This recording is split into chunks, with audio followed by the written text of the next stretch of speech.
सिद्धिचरण श्रेष्ठ र उनीद्वारा लिखित उर्वशी खण्ड काव्य आजको यस भिडियोमा हामीले विश्लेषण गर्दैछौँ। सर्वप्रथम सिद्धिचरण श्रेष्ठको परिचय। सिद्धिचरण श्रेष्ठको जन्म विक्रम सम्वत 1969 साल जेठ 9 गते सगरमाथा अञ्चलको ओखलढुङ्गा जिल्लामा पिता विष्णुचरण श्रेष्ठ र माता निरकुमारी श्रेष्ठको कोखबाट भएको हो। कक्षा 10 सम्मको शिक्षा हासिल गरेका सिद्धिचरण श्रेष्ठले नेपाली साहित्यका कविता खण्डकाव्य लगायतका विधामा कलम चलाउने विशुद्ध कवि व्यक्तित्व हुन्। नेपाली कविता साहित्यमा स्वच्छन्दवादी काव्यधाराको आमन्त्रणमा महत्त्वपूर्ण भूमिका निर्वाह गर्ने सिद्धिचरण श्रेष्ठका कविताहरूमा विषयगत विविधता, स्वच्छन्दवादी कवित्व, विद्रोह तथा क्रान्ति चेत, प्रगतिशीलता, द्वन्द्वात्मकता, लयात्मकता जस्ता प्रवृत्तिहरू पाइन्छन्। अब सिद्धिचरण श्रेष्ठद्वारा लेखिएको उर्वशी खण्डकाव्यको कथानक। उर्वशी खण्डकाव्यको कथावस्तु पौराणिक हो। महाभारतीय आख्यानको उपयोग गरिएको यस खण्डकाव्यमा उर्वशीलाई नायिका र अर्जुनलाई नायकीय भूमिकामा उभ्याइएको छ। दानवहरूले स्वर्गमा आक्रमण गरेपछि भयभीत बनेका देवताहरूले धनुर्विद्यामा निपुण तथा पाशुपताशास्त्रमा प्राप्त गरेका अर्जुनलाई सहयोगका लागि अनुरोध गर्छन्। देवताहरूको आग्रहलाई स्वीकार गरी अर्जुनहरूले असुरहरूलाई पराजित गरी स्वर्गमा शुभ दिनको आमन्त्रण गराइदिन्छन्।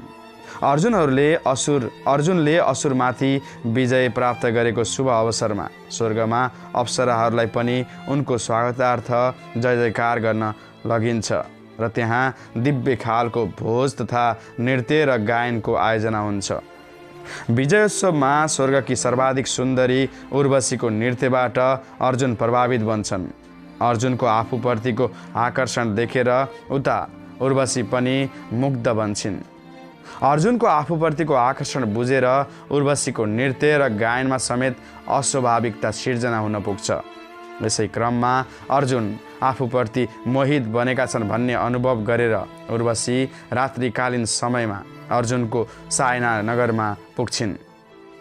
आफ्नाप्रति मुग्ध बनेका अर्जुन आफू झैँ भोकको कामनाले व्यग्र बनी निदाउन नसकी जागराम बसेका होलान् भन्ने ठानेकी उर्वशीले अर्जुनलाई मस्त निदाएको देख्दा आश्चर्यचकित बन्छन् र अर्जुनबाट भोकको अपेक्षा राखी नग्न बनी नृत्य गर्न थाल्छिन्।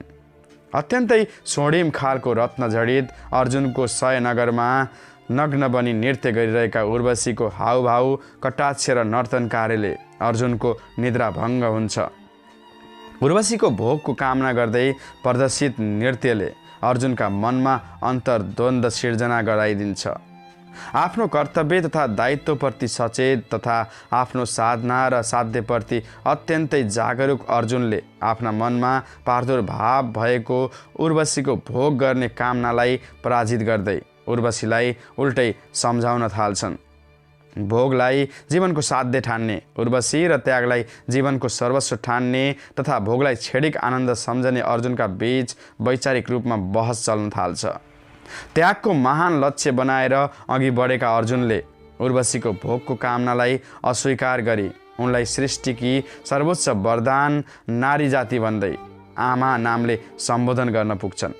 अर्जुनको आफूप्रति प्रकट गरिएको आमा नामक सम्बोधनले उर्वशी अत्यन्तै मर्माहत बन्न पुग्छिन् र पुरुष जातिले आफूमा भोगको लालसा भएमा नारीको इच्छा विपरीत पनि भोगेरै छाड्ने, तर नारी जातिले आफू भोगको इच्छा तृप्त गर्न पुरुष झैँ गर्न नसक्ने भाव प्रकट गर्दै अर्जुनलाई श्राप दिएर त्यहाँबाट हिँड्छिन्। अन्त्यमा उर्वशीप्रति उच्च सहानुभूति राख्दै खण्डकाव्यको कथानक टुङ्गिन्छ। उर्वशी र अर्जुनलाई खण्डकाव्यमा नायक नायिकाको रूपमा प्रस्तुत गरिएको यस खण्डकाव्यमा द्वन्द्वको सघन उपस्थिति देख्न सकिन्छ। यसमा आन्तरिक तथा बाह्य दुवै खालको द्वन्द्वको प्रयोग भएको छ। खण्डकाव्यमा मूलतः अर्जुन र उर्वशीका बीचमा द्वन्द्व देखिएको छ। सो द्वन्द्व बाह्य द्वन्द्व हो। त्यसै गरी अर्जुनभित्रै देखिएको निजी अन्तर्द्वन्द्व उर्वशीमा देखिएको निजी अन्तर्द्वन्द्व आन्तरिक द्वन्द्व हो। खण्डकाव्यमा अर्जुनको त्यागी व्यक्तित्व र उर्वशीको भोगवादी चरित्रका बीच तीव्र खालको द्वन्द्व देखिएको छ।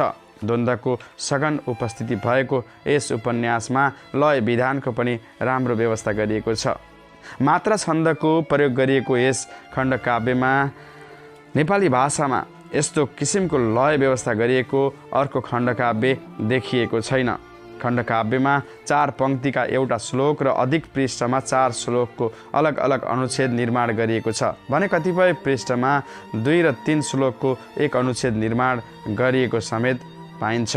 खण्डकाव्यको आरम्भदेखि अन्त्यसम्म एकै किसिमको लय प्रयोग गरिएकाले यसको भाव पक्ष पनि निकै सबल बनेको छ।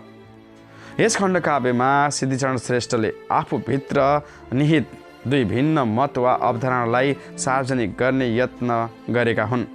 खण्डकाव्यको आरम्भमा अर्जुनका रूपमा र उत्तरार्धमा उर्वशीका रूपमा उपस्थित भएका कविले यस कृतिमा त्याग र भोग जस्ता 2 नितान्त भिन्न मतमाथि गहन वैचारिक मन्थन गरेका छन्।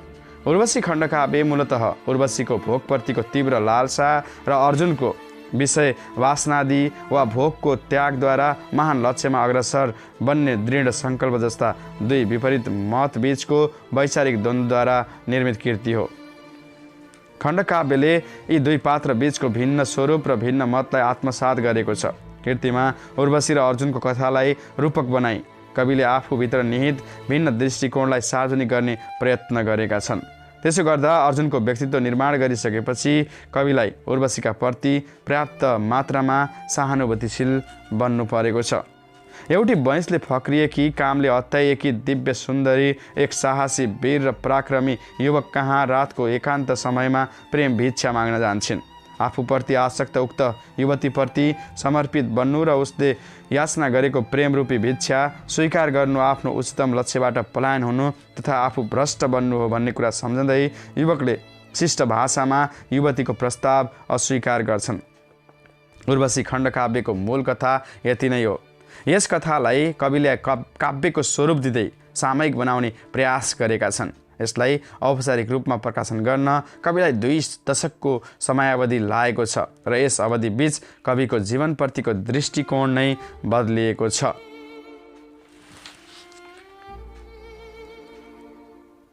यस उपन्यासमा उर्वशी सुन्दरता, सृजना र प्रेमकी प्रतिमूर्ति हो। कविले उर्वशीका माध्यमबाट प्रेम र सौन्दर्यलाई जीवनको ऊर्जाका रूपमा स्वीकार गरेका छन् भने रस रङ्गलाई जीवनका बहार मानेका छन्। त्यागले जीवनलाई निरस र खल्लो तुल्याउने र भोगबाट जीवन हरियाली बन्ने कविको धारणा छ। त्यस्तै खण्डकाव्यमा उर्वशीका माध्यमबाट मानिसका हरेक इच्छा तथा आकाङ्क्षाहरू तृप्त हुन नसक्ने र असम्भव र अप्राप्त वस्तुप्रति कसैले पनि रुचि राख्न नहुने भाव सञ्चार गर्न खोजिएको छ। उर्वशी स्वर्गीय पात्र हो, देवत्व हो, उता अर्जुन मर्त्य लोकीय पात्र हो, मनुष्यत्व हो। तसर्थ ऊ उर्वशीका लागि अप्राप्य बन्न पुगेको छ।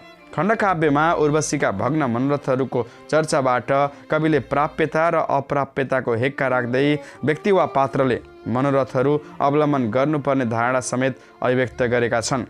उर्वशी खण्डकाव्य भाषा शैलीका दृष्टिले पनि बलशाली देखिन्छ। यसमा सरल सरस तथा भाव अनुकूलको भाषा प्रयोग गरिएको छ।